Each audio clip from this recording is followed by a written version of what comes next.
Hi everyone! Magandang araw! Welcome to my succulent garden. At tanghaling tapat ngayon, kaya naman tignan ninyo at nakabilad sa araw ang mga succulents ko. Natanghalian ako ng punta dito sa garden, kaya naman sinusulit ko na.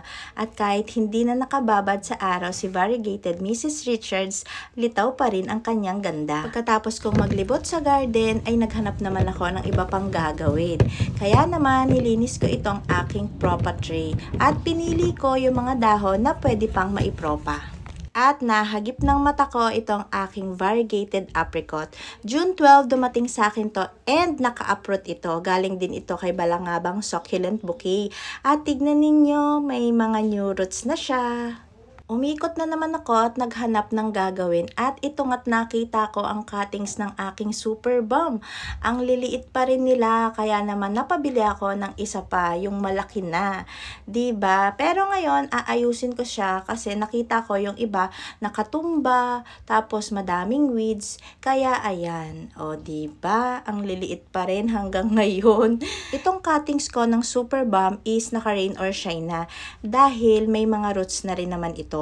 Pero makikita ninyo sa kanilang mga dahon, ayan may mga marks. At kahit may mga marks ang kanilang mga dahon, masasabi kong matibay si Super Bomb dahil nakayanan nila yung setup ko dito na rain or shine. At ayan, naitanim ko na rin itong Super Bomb na binunot ko. At heto't may nakita nga akong weeds, bunutin ko na bago pa lumaki. Pagkatapos kong ayusin si Super Bomb, nag-ikot na naman ako, naghanap na naman ng pwede pang magawa.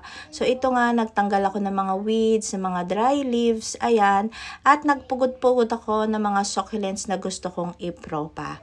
At ito makikita nyo mga cuttings ni Lemon Rose. Hindi ko na sila in-air dry at sama-sama ko na silang itinanim dito. At andito pa rin sila, hindi ko pa rin sila nare-repat. So kung maganda ang panahon bukas or mamaya is maripat ko na sila isa-isa.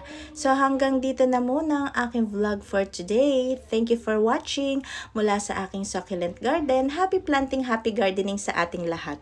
Until next time, bye!